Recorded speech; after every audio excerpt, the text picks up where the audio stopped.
Bharat trachoma రహిత దేశమని ప్రపంచ ఆరోగ్య సంస్థ ప్రకటించిన విషయాన్ని ప్రధాని నరేంద్ర మోదీ గుర్తు చేశారు. భారత్ ట్రకోమా రహిత దేశంగా మారడంలో కృషి చేసిన అందరికీ ఆయన అభినందనలు తెలిపారు. భారత్ బ్యాక్టీరియా ఇన్ఫెక్షన్ అయిన ట్రకోమా రహిత దేశంగా అవతరించిందని ప్రపంచ ఆరోగ్య సంస్థ ఇటీవల ప్రకటించింది. ఈ క్రమంలో ప్రధాని మోదీ ఆ విషయాన్ని ఆదివారం తన మన్ కీ బాత్ లో గుర్తు చేశారు. ఆదివారం ప్రధాని మోదీ 123వ మన్ కీ బాత్ ఎపిసోడ్ ప్రసారమైంది.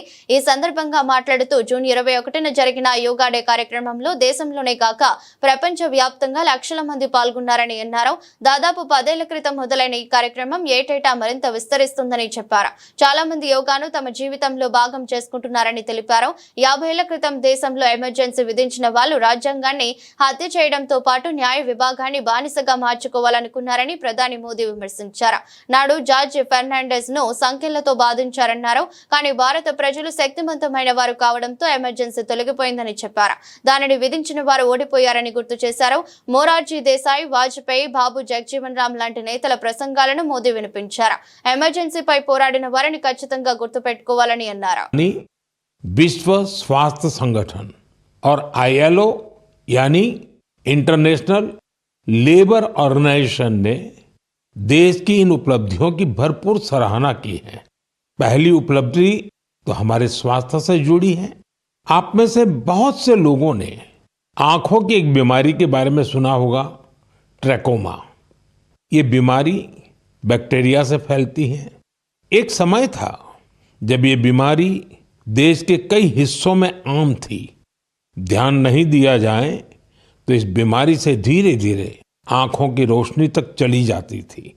हमने संकल्प लिया कि ट्रैकोमा को जड़ से खत्म करेंगे और मुझे आपको ये बताते हुए बहुत खुशी है कि विश्व स्वास्थ्य संगठन यानी WHO ने भारत को ट्रैकोमा फ्री घोषित कर दिया है।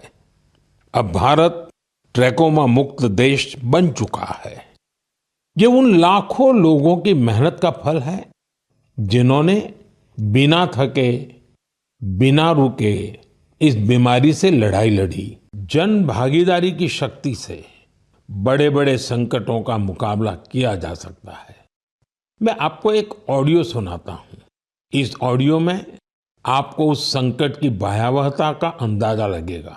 वो संकट कितना बड़ा था, पहले वो सुनिए, समझिए।